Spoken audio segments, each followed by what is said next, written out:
دہائیوں سے اس official neglect کیا گیا ہے, نظر انداز کیا گیا ہے, اگنور کیا گیا ہے, اور جو انویسٹمنٹ ہے وہ بہت کم کی گئی ہے. اس کی وجہ سے یہ جو بہت اہم سیکٹر ہے معیشت کا, جو کہ تقریباً 19.2% آف جی ڈی پی کو کنٹریبیوٹ کرتا ہے اور امپلائے کرتا ہے, یعنی کہ ملازمت دیتا ہے تقریباً 38.5% آف کی جو کنٹری کی لیبر فورس ہے ان کو, اس کو جو یہ نیگلیکٹ تھا, انڈر انویسٹمنٹ تھی, اس نے اس کو شیمبلز میں چھوڑ دیا, کیوس میں, میس میں. For many years now, بہت سے سالوں سے the agriculture growth rate has been slowed down. جو ایگریکلچر کی زراعت کی گروتھ کی شرح تھی وہ کم ہو گئی ہے, سلو ہو گئی ہے, کیونکہ جو اربن سیٹلمنٹس ہیں, شہری آبادی ہیں, اس کے علاوہ جو پوچنگ ہے ان کی لیگل ہنٹنگ کی جا رہی ہے کلٹیویبل لینڈز پہ, ایسے علاقوں پہ جن کو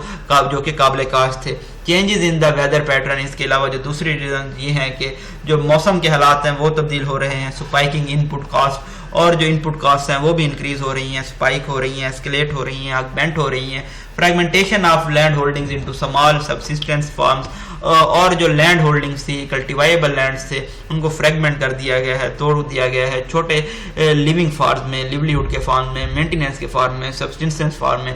واٹر شارٹیج, اس کے علاوہ جو اور ریزن تھی پانی کا قحط ہے, جو سیڈ کوالٹی ہے وہ بھی ہر آنے والے دن کے ساتھ ناقص ہوتی جا رہی ہے, اور جو ماڈرن ٹیکنالوجی کا استعمال ہے وہ بھی بہت کم ہے. تھینکس ٹو ڈکلائننگ پروڈکٹیوٹی, شکریہ ادا کرنا چاہیے اس جو پروڈکٹیوٹی کم ہوئی ہے, اور جو رولر مائگریشن سٹیز کی جانب سے جو دیہاتی لوگوں نے ہجرت کی ہے اس میں بھی انکریز دیکھنے میں نظر آیا ہے, سرج نظر آیا ہے. The country has become a net food importer, تو اس کی وجہ سے ملک کو جو فوڈ ہے, خوراک ہے, وہ امپورٹ کرنی پڑی ہے, درآمد کرنی پڑی ہے. یہاں پہ یہ جو سینٹینس ہے یہ طنزی انداز میں لکھا گیا ہے, لیکن جب ہم کوئی کوسچن کا آنسر کر رہے ہوتے ہیں, اپنا کوئی پریسی لکھ رہے ہوتے ہیں, ایسے لکھ رہے ہوتے ہیں, تو وہاں پہ ہم اس طرح کے انداز کو اوائڈ کرتے ہیں. The government has done little to reverse the situation, government نے بہت کم اقدامات کیے ہیں اس سچویشن کو, اس صورتحال کو ریورس کرنے کے لیے. The federal government has recently approved an agriculture transformation program.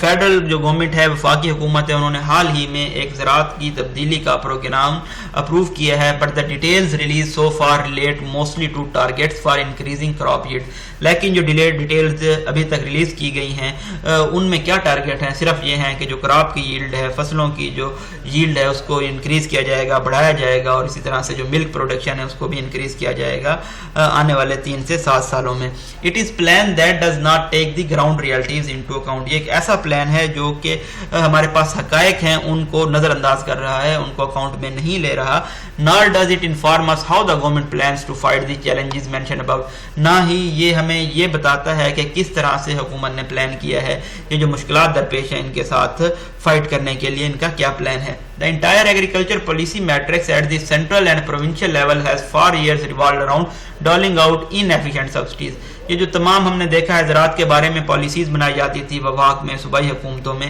یہ صرف ریوالو اراؤنڈ کرتی تھی کہ کس طرح سے یہ جو ان ایفیشینٹ سبسڈیز ہیں, یعنی کہ غیر مؤثر سبسڈیز ہیں, رعایات ہیں, ان کو ڈسپینس کیا جائے, ڈسٹریبیوٹ کیا جائے, ڈال آؤٹ کیا جائے. That are mostly pocketed by large land holder, اور جس کو موسٹلی گریب کر لیتے ہیں, آپ کہہ سکتے ہیں راب کر لیتے ہیں جو بڑے لینڈ ہولڈر ہوتے ہیں, مڈل مین یا جو انویسٹرز ہوتے ہیں, یا fertiliser producer, instead of reaching the small holders. اور یہ رقم کبھی بھی اسمال جو لینڈ ہولڈر ہوتے ہیں ان تک نہیں پہنچتی. In spite of proposed agriculture transformation plan, باوجود اس کے کہ یہ جو ایگریکلچر ٹرانسفارمیشن پلان پرپوز کیا گیا ہے, we do not see any initiative in their next budget to finance research. ہم نے کوئی اس طرح کا اقدام نہیں دیکھا کہ جو اپنے نیکسٹ بجٹ میں جو ریسرچ ہے, تحقیق ہے, اس کو فنانس کرنے جا رہے ہیں, فنڈ کرنے جا رہے ہیں, تاکہ جو ہائی ییلڈ سیڈز ہیں ان کو ڈیولپ کیا جا سکے, یا جو اسمال لینڈ ہولڈرز ہیں ان کی ہیلپ کی جا سکے کہ وہ ماڈرن جو ٹیکنالوجی ہے اس تک ایکسیس کر سکیں, یا چیپر کریڈٹ انپٹس تک ایکسیس کر سکیں, اور support a shift to value added crops. یا ہم نے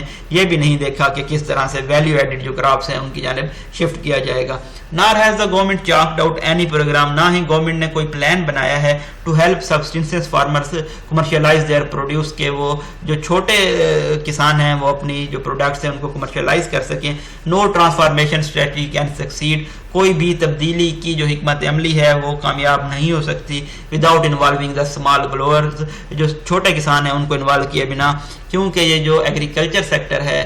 یہ بہت بڑی ان کی اماؤنٹ جو ہے وہ اس میں اسمال لینڈ ہولڈرز ہیں، اسمال گروورز ہیں۔ Modernisation of agriculture sector then requires an immediate shift from the current subsidy based strategy. تو اگر ایگریکلچر کو، زراعت کو ماڈرنائز کرنا ہے، اس میں جدت لانی ہے، تو اس کے لیے ہمیں ضرورت ہے، ہمیں شفٹ کرنا ہوگا جو ہماری کرنٹ اسٹریٹجی ہے، کیا سبسڈی بیسڈ اسٹریٹجی ہے اس سے، اور ہمیں اڈاپٹ کرنی ہوں گی نئی اپروچز اور ہیوی پبلک انویسٹمنٹ کرنی ہوگی ریسرچ پہ،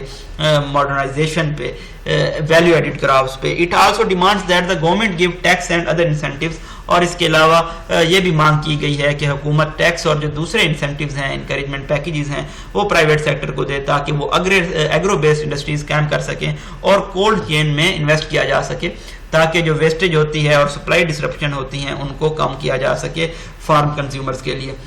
10 یہاں پہ کنکلوڈ کیا گیا ہے، it is not without a reason that law makers on the both sides are asking the government, یہ بغیر یہی وجہ ہے کہ جو لا میکرز ہیں حکومت کی دونوں سائڈ پہ، وہ حکومت سے یہ کہہ رہے ہیں کہ وہ کسی کمپریہنسو پلان کے ساتھ آئیں، جامع پلان کے ساتھ آئیں ٹو ٹرانسفارم دی سیکٹر، تاکہ جو زراعت کا شعبہ ہے اس میں تبدیلی لائی جا سکے۔ لاسٹ ایڈیٹوریل ہے ہمارا ایئر سفاری کے about the resumption of PIA's air safari flights to Skardu کی جانب جو ایئر سفاری فلائٹس تھیں پاکستان ایئر لائنس کی، ان کو ریزیوم کر دیا گیا ہے، ریسٹارٹ کر دیا گیا ہے۔ Will hopefully attract international and domestic tourist, تو یہ امید کی جا رہی ہے کہ یہ اٹریکٹ کریں گی، توجہ حاصل کریں گی عالمی اور جو مقامی سیاح ہیں ان کی، allowing them to enjoy the scenic mountain ranges that has country has to offer، یہ ان کو الاؤ کرتی ہے یہ جو سفاری ہے ایئر سفاری کہ وہ انجوائے کر سکیں، لطف اندوز ہو سکیں ان ماؤنٹین رینجز سے جو کہ کنٹری آفر کر رہا ہے۔ The first air safari flight that flew from Islamabad airport earlier this week, پہلی ایئر سفاری فلائٹ جو کہ اسلام آباد سے فلیو ہوئی ہے اس ہفتے اڑی ہے، آفٹر اے ہیاٹس آف 14 ایئرز، 14 سال کے پاس کے بعد، بریک کے بعد، ہیاٹس کے بعد، had on board 91 tourists from 30 countries، تو وہاں پہ تقریباً 91 سیاح تھے 13 ملکوں سے۔ The revival of the tourism industry has been one of the PTI's government top priorities، us tourism industry کو، سیاحت کی انڈسٹری کو ریوائیو کرنا، بحال کرنا PTI کی حکومت کی بہت زیادہ ٹاپ ترجیح رہی ہے۔ And relaunching of the air safaris among several initiatives taken by the authorities, اور اس ایئر سفاری کو جو ری لانچ کیا گیا ہے یہ بہت سارے ان اقدامات میں سے ہے جو کہ بوسٹ کرنے کے لیے کیے گئے ہیں، اپ لفٹ کرنے کے لیے گئے ہیں لوکل اور انٹرنیشنل سیاحت کو۔ Other have included the opening of, اچھا جو دوسروں کے بارے میں بتایا گیا ہے، دوسرے کیا اقدامات کیے گئے ہیں کہ کرتارپور کوریڈور کو اوپن کیا گیا ہے ٹورزم پہ، آئی تھنک 2020 میں ایک ایسے بھی آیا تھا، and inauguration of heritage trail booth in Punjab, اور ہیریٹیج ٹریل اوپن کی گئی ہے، اناگوریشن کی گئی ہے، افتتاح کیا گیا ہے، یہ دونوں پنجاب میں موجود ہیں۔ Home to meeting point of 3 mighty mountain ranges, جی آپ سکردو کو کہہ سکتے ہیں، جو ہمارے ناردرن ایریاز ہیں وہاں پہ یہ 3 جو مائٹی ماؤنٹین رینجز ہیں وہ میٹ کرتی ہیں، ایک جگہ پہ اکٹھی ہوتی ہیں۔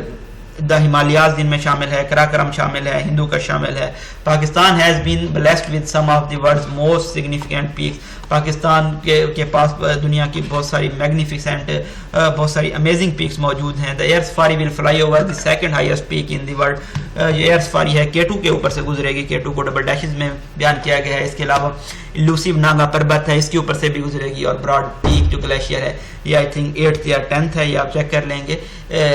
ہائیسٹ پیک، تو یہاں سے بھی ان 3 پہاڑوں کے اوپر سے گزرے گی۔ جب یہ لینڈ کرے گی سکردو میں اور ایک بریک کے بعد یہ فلائی بیک کر جائے گی اسلام آباد میں، مطلب آپ 1 ڈے میں سکردو جائیں گے اور واپس آ جائیں گے۔ اور تاہم for this initiative to be resounding success, اگر ہم چاہتے ہیں کہ یہ جو منصوبہ ہے، اقدام ہے، اس کو بہت زیادہ enormous, huge, hefty, massive, resounding قسم کی کامیابی حاصل ہو، the government must resolve the country's civilian aviation crisis, تو حکومت کو جو ملک کا سول ایویشن کا معمہ ہے اس کو حل کرنا ہوگا پریورٹی بیسس پہ، ترجیحات کی بنیاد پہ، اور جو سروسز ہیں PIA کی، نیشنل فلیگ کیریئر کی، ان کو امپروو کرنا ہوگا۔ پچھلے سال کیونکہ ہم نے دیکھا کراچی میں پلان کریش ہوا، اس کے علاوہ فیک لائسنسز کا ایشو بھی رائز ہوا تھا، اور جو بین جاری ہے PIA پہ یورپی یونین ایویشن سیفٹی ایجنسی کی جانب سے، کیونکہ یہ نیسیسری جو سیفٹی میئرز ہیں، اسٹینڈرڈز ہیں، ان کو فالو نہیں کر رہے، تو یہ ایک گریو کنسرن ہے، بہت زیادہ تشویش کا معاملہ ہے۔ فلائنگ اے ماؤنٹینیس ریجن ریکوائرز بہت ایکسیپشنل پائلٹنگ سکلز، اگر آپ ماؤنٹینز کے اوپر اڑ رہے ہیں تو اس کے لیے بہت زیادہ غیر معمولی پائلٹنگ سکلز چاہیے ہوتی ہیں، اور ٹاپ ناچ یعنی کہ ہائیسٹ کوالٹی کی ایئر کرافٹ مینٹیننس چاہیے ہوتی ہے۔ آفٹر لاسٹ ایئرز کرائسس، پچھلے سال کے کرائسس کے بعد، the country's aviation sector has yet to prove the world that it has both, تو جو کنٹری کا ایویشن سیکٹر ہے یعنی کہ فلائنگ سیکٹر ہے، ان کو ابھی یہ ثابت کرنا باقی ہے کہ ان کے پاس دونوں صلاحیتیں ہیں، یعنی کہ ان کے پاس ہائی کوالٹی کے پائلٹس بھی موجود ہیں اور top notch year craft maintenance بھی موجود ہے۔ Meanwhile the government should consider launching infrastructure projects, اسی دورانیے میں حکومت کو جو بنیادی انفراسٹرکچر پروجیکٹس ہیں ان کو بھی لانچ کرنا چاہیے، and expanding internet coverage in northern areas, اور جو شمالی علاقہ جاتے ہیں وہاں پہ جو انٹرنیٹ کی سہولیات ہیں ان کو بھی ایکسپینڈ کرنا چاہیے، بڑھانا چاہیے۔ It is good that authorities are working hard, یہ بہترین ہے کہ جو اتھارٹیز ہیں، حکام ہیں، وہ بہت زیادہ سخت محنت کر رہی ہیں، to exhibit the country's natural beauty, کہ وہ جو ملک کی قدرتی خوبصورتی ہے اس کو ڈسپلے کر سکیں، ایگزیبٹ کر سکیں، but they should also take steps, لیکن ان کو اقدامات لینے چاہیے to provide travellers with basic modern amenities, کہ وہ جو ٹریولرز ہیں، سیاح ہیں، ان کو بنیادی جدید سہولیات دے سکیں، so that their stay here is comfortable along with being memorable، کیونکہ ان کا جو اسٹے ہے ان ناردرن ایریاز میں وہ یادگار ہونے کے ساتھ ساتھ کمفرٹیبل بھی ہو۔ یہ جو بریف انالیسس تھا جون 22 کے ایڈیٹوریلز کا۔ اگر آپ کو کنٹینٹ پسند ہو تو آپ ویڈیو کو لائک کر سکتے ہیں اور ہمارے چینل کو سبسکرائب کر سکتے ہیں تاکہ آپ ڈیلی اپڈیٹس حاصل کر سکیں اور کرنٹ افیئرز کے ساتھ فیملیئر رہیں۔ اپنی دعاؤں میں یاد رکھیے گا۔ بہت شکریہ، اللہ حافظ۔